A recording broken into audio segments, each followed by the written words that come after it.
প্রসাব করার সময় যে ভুলগুলো কখনোই করবেন না, যদি করেন তাহলে দুনিয়া এবং আখিরাত উভয়ের জন্যই আপনাকে ভয়ঙ্কর বিপদ ডেকে নিয়ে আসবে। দুনিয়ারও অকল্যাণ হবে এবং পরকালের জন্য আপনাকে আল্লাহ পাক অকল্যাণের মধ্যে রেখে দিবেন, জাহান্নামের মধ্যে ঢুকিয়ে দিবেন, কবরের মধ্যেও আপনার আযাব হবে। এজন্য পেশাব করার সময় বা প্রস্রাব করার সময় আপনি সতর্ক থাকবেন এই বিষয়গুলো মেনে নেওয়ার জন্য। 1 নম্বরে, আপনি কখনো কোনো গর্তে প্রসাব করবেন না। আল্লাহ রাসূল সাল্লাল্লাহু আলাইহি ওয়াসাল্লাম হাদিসের মধ্যে বলেন যে গর্তের মধ্যে বিভিন্ন জিনেরা বসবাস করে, বিভিন্ন দুষ্টু জিন বা ভালো জিন, এই সমস্ত জিনগুলো সেখানে থাকে, তারা বসবাস করে। কিন্তু যদি তাদের অজ্ঞাতসারে তাদের শরীরের উপরে এই নাপাকি তোমার পেশাবটা পড়ে যায়, যদি সে ভালো জিন হয় তাহলে তোমাকে ক্ষমা করে দিবে, তাহলে তোমাকে কিছু বলবে না। কিন্তু সে যদি হয় দুষ্টু জিন, মানুষের মধ্যে যেমন ভালো মন্দ আছে, জিনদের মধ্যেও ভালো মন্দ আছে। মানুষের মধ্যে ভালো মানুষ আছে যারা মানুষকে ক্ষমা করে দেয়, আবার কিছু মানুষ আছে সামান্য ভুলের জন্য মানুষের উপর অ্যাকশন নেয়, তার প্রতিশোধ নেওয়ার চেষ্টা করে। জিনদের মধ্যে ঠিক অনুরূপ।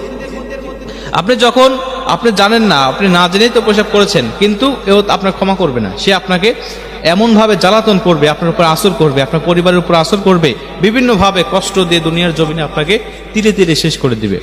এজন্য আল্লাহ রাসূল বলতেন যে গর্তে তোমরা কখনোই প্রসাব করবে না, একটু সেফে ঝোড় ঝাপে, মানে মানুষের আড়ালে তোমরা প্রসাব করার চেষ্টা করবে।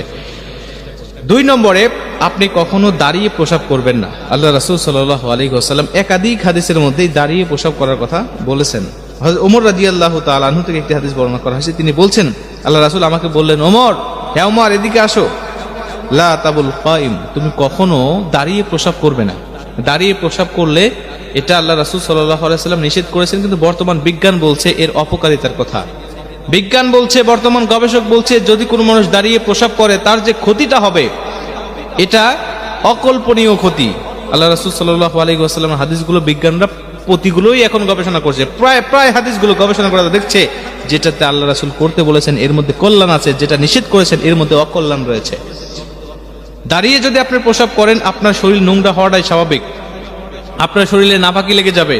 আর নাপাকি যদি আপনার শরীরে লাগে তাহলে তো আপনি বুঝছেন নাপাক হয়ে যাচ্ছেন, নামাজ পড়তেছেন, রোজা রাখতেছেন, বিভিন্ন আপনি তাসবিহ তাহলিল বিভিন্ন ইবাদত বন্দেগী করতেছেন নাপাকি অবস্থায়।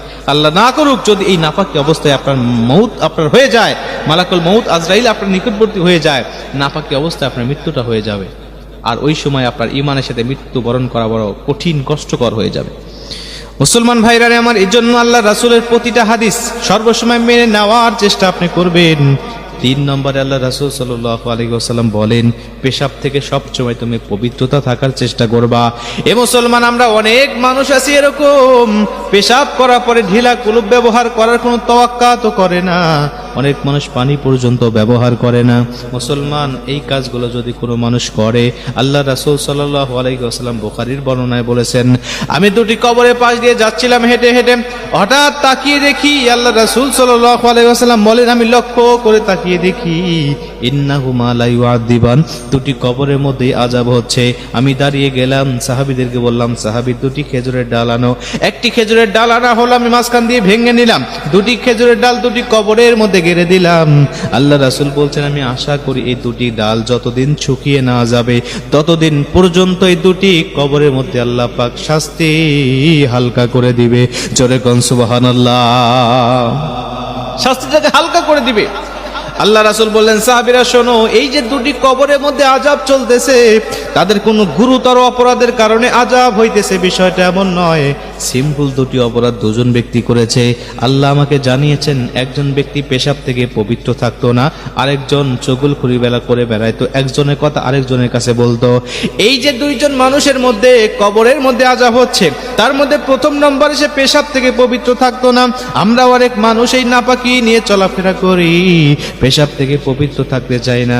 আল্লাহ রাসূল বলেছেন, কবরে যে আযাব হওয়ার 1ম নম্বর যে কারণ, সেটা হলো মানুষ যদি পেশাব থেকে পবিত্র না হয় ও অন্যান্য নেক কাজ করেছে, ভালো কাজ করেছে, শুধু এই একটা অপরাধ থাকার কারণে আমার আল্লাহ রাব্বুল আলামিন কবরের মধ্যেই ওকে বিভিন্ন আযাবের মধ্যে গ্রেফতার করে ফেলে।